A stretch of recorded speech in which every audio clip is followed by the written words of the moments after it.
Alhamdulillah Rabbil Alamin. Wabihi nasta'in ala umuri dunya wa din. Asyhadu an la ilaha illallah wahdahu la syarikalah. Wa asyhadu anna Muhammadan abduhu wa rasuluh. Allahumma salli ala Sayyidina Muhammad wa ala ali Sayyidina Muhammad. Jamaah subuh yang Allah muliakan, alhamdulillah kita bersyukur pada Allah Subhanahu wa taala.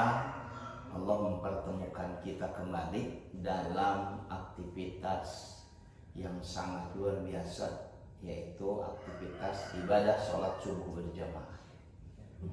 Mudah-mudahan bisa kita jaga sampai akhir hayat kita.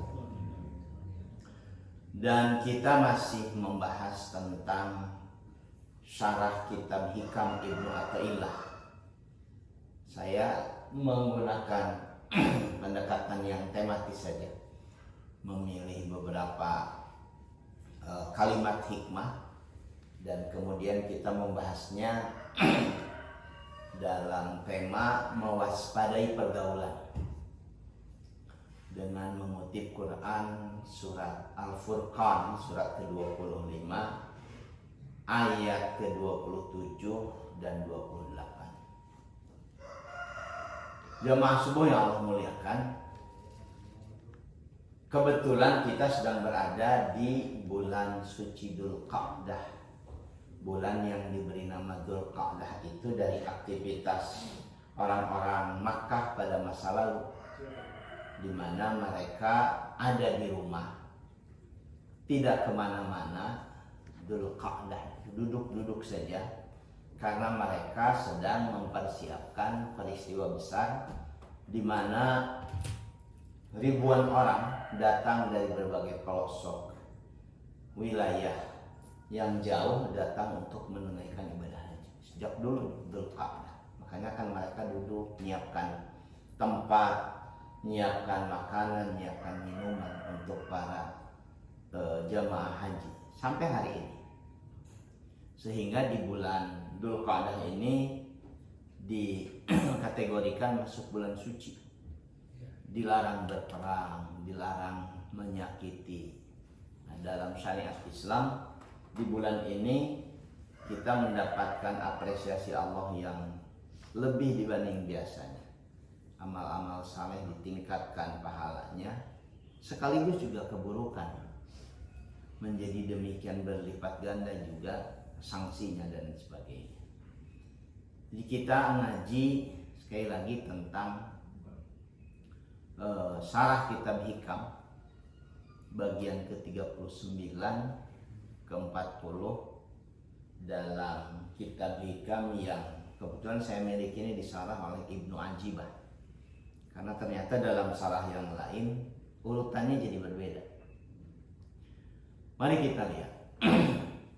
Dalam kalam ke-39 dalam kitab Hikam yang lain dengan syarah yang berbeda urutannya ke-53. Ibnu Athaillah menyebutkan la tashab man la yunhiduka haluhu wa la yadulluka 'ala Allahi maqalu. Kata beliau, jangan bergaul dengan orang yang keadaan orang itu tidak membangkitkan semangatmu kepada Allah dan perkataannya tidak menunjukkanmu kepada Allah. Dalam salah selanjutnya kalam hikmah ke-40 atau ke-54, rubbama kunta musian fa'arakal ihsana minka suhbatuka man huwa aswa'u halan minka. Boleh jadi engkau bermaksiat, tapi karena berteman dengan dia engkau merasa telah berbuat baik karena menemani orang yang kondisinya lebih buruk darimu. Dari dua hikmah ini, jemaah subuh yang Allah muliakan, Ibnu Athaillah sedang mengajarkan kita untuk bersikap waspada dalam pergaulan. Boleh jadi pergaulan itu membuat kita justru semakin jauh dari Allah Subhanahu wa taala. Atau sebaliknya, makin membuat kita mengenal Allah Subhanahu wa taala. Bukankah majelis-majelis seperti ini kan asalnya dari pergaulan? Gaul dengan anak masjid, kalau istilah anak muda, tentu berbeda dengan anak senja, ada istilah anak senja. Gaul dengan aktivis kemanusiaan tentu akan berbeda dengan aktivis hura-hura. Apalagi dalam upaya kita melakukan safar, perjalanan menuju Allah, yang kita sudah sampai kepada kesimpulan yang sama. Apa kesimpulan yang sama? Jangan sampai di sana nanti setelah hidup kita berakhir di dunia, kita justru celaka. Karena akan sangat sulit untuk mendapatkan pertolongan. Kalaulah mau mengalami dalam tanda kutip kecelakaan, mending dalam pergaulan di dunia. Insya Allah masih banyak peluang untuk bisa melakukan perbaikan. Kalau sudah di sana, selesai sudah. Inilah yang kemudian dalam sarahnya dikutip beberapa ayat Quran. Pengaruh pergaulan, pertemanan, perkongsian bagi salik seorang penempuh jalan untuk menuju pada Allah Subhanahu wa taala. Dalam Al-Quran surat Al-Furqan ayat ke-27, ayat ke-28 yang jadi inti ngaji kita ini, Allah memberikan penegasan, a'udzubillahi minasyaitonir rajim, wa yauma ya'uddu dzalimu ala yadayhi yaqul ya laitani ittakhadtu ma'ar rasuli sabila. Ingatlah, nanti ada satu hari ketika orang-orang yang zalim itu menggigit kedua tangannya sambil berkata, aduhai, seandainya dulu aku mengambil jalan bersama Rasul. Kenapa mereka menyampaikan demikian? Karena jalan yang mereka tempuh salah, dianggap akan membahagiakan, dianggap akan menguntungkan, dianggap akan menyenangkan, ternyata demikian memilukan. Karena itu yang mereka bisa lakukan nanti adalah penyesalan. Ya laitani takhadtu ma'ar rasuli sabila. Aduhai, seandainya dulu aku ngambil jalan bersama Rasul, ngikuti jalan yang dicontohkan Nabi. Apalagi hari ini, gak mungkin gak bisa diakses jalan Nabi. Sangat banyak literatur, contoh, kemudian media yang membuat kita bisa mengikuti jalan Rasul. Ya wailata laitani lam attakhid fulanan khalil. Celaka aku, sekiranya dulu aku tidak jadikan si fulan sebagai teman setia. Penyesalan itu muncul, jamaah subuh yang Allah muliakan. Selain demikian memilukan, sudah sangat terlambat, membuat celaka orang yang menempuh jalan.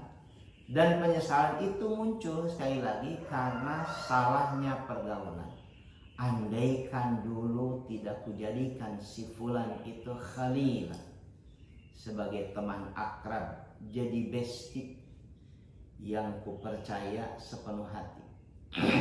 Ya wailata laitani lam attakhid fulanan khalil. Ini ungkapan bahasa Arab yang kalau dalam mungkin padanannya yang pasti dalam bahasa Sunda. Laitani, duh cilaka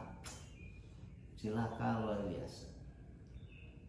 Hari ini banyak orang-orang yang sampai pada kondisi betapa menyesalnya dia pernah berteman, pernah mengikuti arahan, pernah bekerja sama dengan beberapa orang yang membuat dia bukan cuma celaka tapi dipermalukan sepanjang hidup mereka.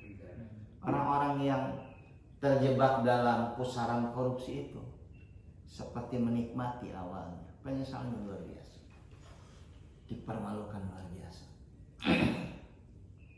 Keluarga yang tidak berdosa dan sebagainya dianggap dulu mungkin akan menyenangkan, hebat. dipercaya. Karena ternyata 100% Pak, kalau mengikuti berita tentang korupsi di negeri tercinta ini, 100% koruptor itu melakukan aktivitas korupsinya bekerja sama, tidak ada yang sendirian. Artinya pergaulan, mereka bisa bergaul demikian intens, menyusun rencana-rencana jahat, menyusun rencana mencuri anggaran dan lain sebagainya bersama-sama dengan kesadaran. Walaupun kalau menggunakan pendekatan agama, untung di dunia masih ada peluang taubat. Tidak sampai kematian atau ajal menjemput. Karena itu hati-hati bagi kita semua. Sangat mungkin kita memilih teman yang salah. Sangat mungkin. Kalau masih remaja, masih muda, oke lah. Namanya juga perkembangan. Tidak terlalu paham dengan kehidupan sebagainya. Tapi kalau sudah usia di atas 50-an, salah milih teman. Ini celakanya celaka luar biasa. Dia bagus sekolah, salah gaul. Na'udzubillah. Dan itu terjadi pada masa Nabi SAW terjadi. Ada orang yang memiliki hubungan sangat dekat dengan Nabi, memiliki hubungan darah dengan Nabi, dan dia pernah demikian bahagia ketika Muhammad kecil lahir. Saking bahagianya dia menyembelih seekor kambing dalam satu riwayat. Dalam riwayat yang lain, dia kemudian menyembelih seekor unta. Dan kemudian dia bagi-bagi pada orang sekitarnya, kepada budaknya dan lain sebagainya. Saking senangnya dengan kelahiran Muhammad SAW. Karena Muhammad adalah anak dari adiknya yang sangat dia cintai, yang sudah meninggal. Sehingga ketika dengar kabar bahwa iparnya yaitu Aminah, Sayyidah Aminah melahirkan dan dikasih tahu anak laki-laki, senang sekali. Dia sampai sorak-sorak sendiri. Dia sembelihkan kambing, dia bagi banyak orang. Aku sekarang punya anak, aku sekarang punya ponakan. Nyambung keturunannya dari Abdullah bin Abdul Muttalib itu. Dan selama sekian puluh tahun dia mencintai ponakannya. Dia sangat menyayangi ponakannya sebagainya. Sampai keponakannya kemudian mendeklarasikan diri sebagai Rasulullah. Kebenciannya luar biasa. Dialah orang yang paling membenci Nabi, bukan cuma dalam ucapan, tapi sampai masuk ke dalam urat nadinya, sampai masuk dalam hatinya. Kebenciannya ketika dia masih hidup, bayangkan oleh bapak-bapak, ketika dia masih hidup sampai membuat Allah menurunkan ayat Quran. Tabbat yada abi lahabin wa tab. Celaka, benar-benar celaka. Yada abi lahabin wa tab. Kedua tangan Abu Lahab dengan celaka yang luar biasa. Abu Lahabnya masih hidup, segar bugar. Nabi masih menempuh jalan dakwah. Dia melakukan perbuatan sangat tercela, ayat Quran turun. Jadi satu-satunya orang yang eksplisit dijelaskan Al-Quran bakal celaka di dunia dan di akhirat itu adalah Abu Lahab. Masih ada orangnya. Ayat Quran turun menjelaskan. Kenapa dia celaka? Dalam konteks ayat yang sedang kita terangkan, karena dia salah bergaul. Pergaulannya dengan elit-elit di Makkah itu membuat dia sampai pada satu keadaan di mana dia menganggap yang dilakukan oleh keponakannya, anak dari adiknya itu adalah bahaya luar biasa. Bisa menghancurkan tatanan kemasyarakatan. Bukan melihat faktor justru yang disampaikan keponakannya adalah jalan keselamatan yang bisa membuat kehidupan jauh lebih baik. Karena itu nanti salah satu penyesalan terbesar orang-orang yang salah bergaul di akhirat adalah ya wailata laitani lam attakhidhu fulanan khalila. Celaka, andaikan dulu aku tidak menjadikan si fulan itu sebagai teman sejati, sebagai besti. Saya lanjutkan dalam ayat yang lain sebagai penguat dari penjelasan kalimat hikmah Ibnu Athaillah tadi. Dalam Quran surat Az-Zukhruf ayat ke-67 Allah menjelaskan al-akhillau yawma idzin ba'duhum li ba'din aduwwun illal muttaqin. Al-akhilla itu teman dekat, sangat-sangat dekat, bestie. Dia bisa berarti sahabat, bisa juga merujuk pada hubungan adik dan kakak, bisa juga merujuk pada hubungan orang tua dan anak, bisa juga merujuk pada hubungan suami dan istri. Al-akhillah, teman-teman akrab pada hari itu, ba'duhum li ba'din saling bermusuhan satu sama lain, illal muttaqin, kecuali orang-orang yang bertakwa. Bapak-bapak jamaah subuh yang Allah muliakan, saya pernah takjub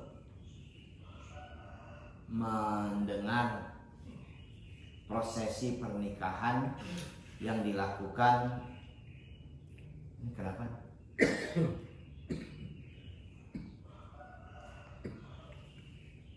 Prosesi pernikahan di pernikahan Katolik.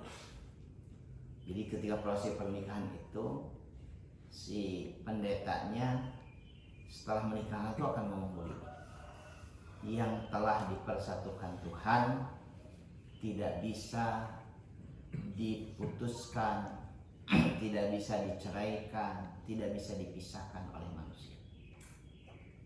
Banyak orang yang takjub juga, luar biasa ya pernikahan di Katolik, tidak bisa bercerai setelah menikah, dipaksa seumur hidup untuk saling setia bersama dan lain sebagainya. Jadi ketika disampaikan tentang itu, ditunjukkan videonya proses pernikahan, Ustaz ini gimana? Luar biasa ya. Sementara kadang-kadang kan kita kalau diperbandingkan kadang-kadang berbeda jauh dengan kita yang menanyakan itu. Ayat ini jadi bagian yang merujuk kepada nilai-nilai original dari syariat kita. Kalau menggunakan pendekatan pernikahan tadi, siapapun, suami, istri, adik, kakak, sahabat dekat, al-akhillah, semuanya nanti akan saling bermusuhan satu sama lain. Illal muttaqin, kecuali orang-orang bertakwa. Apa maknanya? Kalau kita berharap pernikahan kita, aktivitas kebersamaan kita bisa terus-menerus bersama sampai bahkan ke surga, ya sama-sama kita mengembangkan kualitas keimanan kita sampai pada kategori menjadi orang-orang yang bertakwa. Karena itu menikah dalam syariat Islam basisnya harus ibadah. Kalau tidak basisnya ibadah, lebaran. Sudah bersamanya jauh dari kebahagiaan, kemudian juga nanti ketika di akhirat berpisah juga karena keburukan, tidak bisa bersama kecuali karena ketakwaan. Pilih teman, apalagi teman hidup, pilih teman yang sama-sama bisa membuat kita saling mendekatkan diri pada Allah Subhanahu wa Ta'ala. Ada banyak sekali kasus. Ini saya cerita rada panjang di sini karena banyak sekali kasus yang saya alami berinteraksi dengan jamaah. Ada banyak sekali kasus di mana ada suami yang justru setelah menikah kualitas keimanannya, kualitas ibadahnya bukan makin bagus, makin buruk, makin buruk. Demikian juga sebaliknya, ada istri yang setelah menikah justru dia diajak untuk melakukan kemaksiatan oleh pasangannya. Karena itu bagian penting dari ngaji kita sekarang adalah hati-hati memilih teman, hati-hati bergaul berhati-hati, bekerja sama dan lain sebagainya, supaya kita tidak menyesal dengan penyesalan yang demikian luar biasa. Kemudian dalam Quran surat At-Taubah ayat 119 Allah juga menegaskan, ya ayyuhalladzina amanu taqullaha wa kunu ma'as shadiqin. Wahai orang-orang yang beriman, bertakwalah kalian kepada Allah. Wa kunu ma'as shadiqin.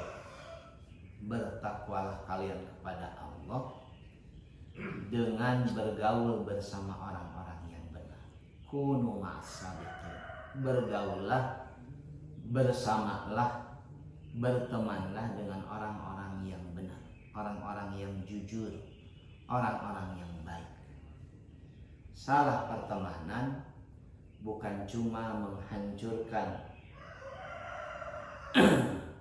aktivitas yang sedang kita jalani, cita-cita yang sedang kita bangun, tapi justru salah pergaulan bisa menghancurkan kita untuk menempuh jalan kedekatan dengan Tuhan. Sangat banyak, Pak. Terlalu banyak bahkan. Contoh yang bisa kita gunakan sebagai pelajaran. Betapa salah pergaulan bisa membuat orang hancur, cita-citanya hancur dan lain sebagainya. Saya ingin tutup ngaji kita dengan hadis Nabi SAW tentang parameter keberagamaan. Jadi ukuran beragama baik atau tidak, dalam satu hadis Nabi menyebutkannya karena pergaulan. Kata beliau sallallahu alaihi wasallam, al-mar'u ala dini khalili falyanzur ahadukum man yukhalil. Al-mar'u, seseorang akan sesuai dengan agama khalili, teman dekatnya. Falyanzur, maka betul-betul kalian harus memperhatikan man yukhalil, siapa yang menjadi teman dekatnya. Bersyukurlah Bapak-bapak, kita diberikan kesempatan untuk bisa berteman dengan orang-orang baik yang bisa membuat kita bisa mendekatkan diri pada Allah Subhanahu wa taala dengan pertemanan kita. Di banyak tempat banyak orang yang demikian kesulitan mencari teman yang baik, sehingga bukan cuma kesulitan dalam hidup yang dia jalani, tapi juga kesulitan membuat dia bisa menemukan jalan menuju Tuhan. Ini perintah Nabi. Falyanzur ahadukum man yukhalil. Perhatikan, waspadai siapa yang menjadi teman dekat.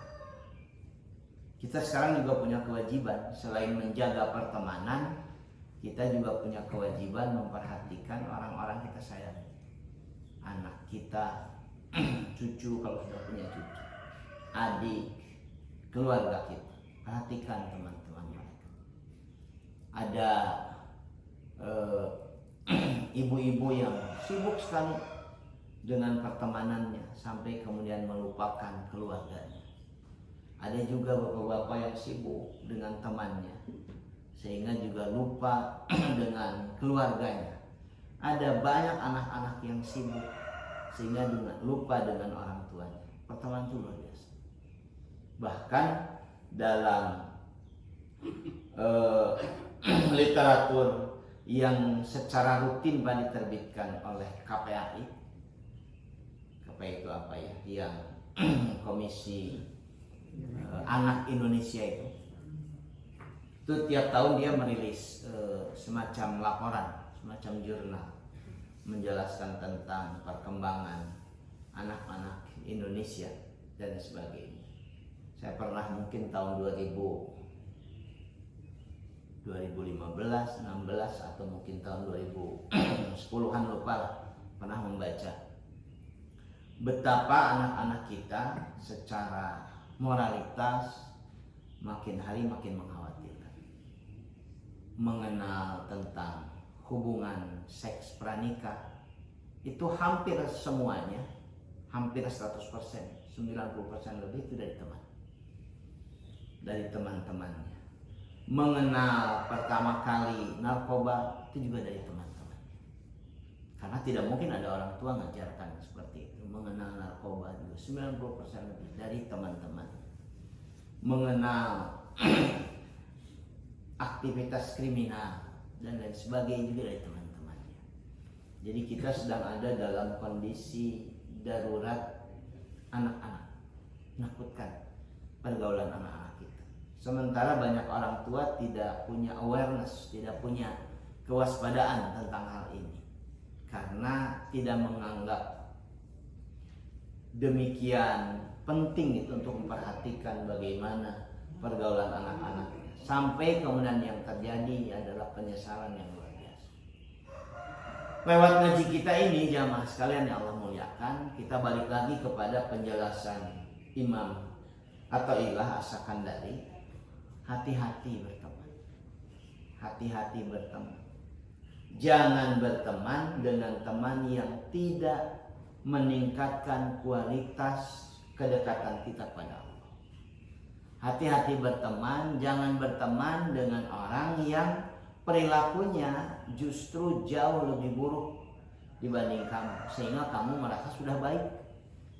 Sudah baik karena punya teman yang tidak baik. Kita merasa sudah baik, oh dibandingkan orang itu alhamdulillah orang halus kayaknya. Kan jadi begitu. Tidak bersikap kritis pada maksiat dan lain sebagainya. Mudah-mudahan ini jadi bagian yang memperkuat pertemanan kita dalam kebaikan dan meningkatkan kewaspadaan kita dalam memilih pergaulan. Ini ngaji kita. Kalau ada yang menyampaikan pertanyaan, masukan, mangga silakan. Sengaja ini tidak saya panjang-panjang. Kalau tidak ada, berarti kita selesai ya. Saya balikan ke slide awal. Saya ingin menyampaikan sekali lagi bahwa Bapak bersyukurlah Allah mentakdirkan kita bisa bersama dalam kebaikan. Mudah-mudahan bisa lebih banyak lagi orang yang bisa bersama dengan kita dalam kebaikan. Dan ini yang menjadi bagian penting. Dalam kebaikan itu Pak bisa membuat kita kadang-kadang dilanda kebosanan. Kesabaran level tinggi dalam konteks penjelasan ulama tasawuf justru adalah sabar menempuh jalan kebaikan. Sabar. Tidak, jalannya tidak dinamis, tidak ramai, tidak penuh dengan hura-hura, terus hanya sabar. As-sabru fit ta'ah, sabar dalam ketaatan, dalam kebaikan. Adalah sabar dalam level tertinggi itu sabar dalam kebaikan. Bisa membosankan dan sebagainya. Mudah-mudahan Allah memberikan itu pada kita, memberikan kesabaran dalam kebaikan. Itu ngaji kita ya Bapak yang Allah muliakan. Mudah-mudahan manfaat. Insya Allah kita sambung dalam pertemuan selanjutnya. Ingatkan saja, kita akan bertemu dengan aktivitas yang luar biasa, yaitu ibadah kurban. Mudah-mudahan Allah berikan juga kemampuan pada kita untuk bisa melaksanakan kurban. Subhanakallahumma wa bihamdika subhanakallahumma wa bihamdika astaghfiruka wa atubu ilaik. Assalamualaikum warahmatullahi wabarakatuh.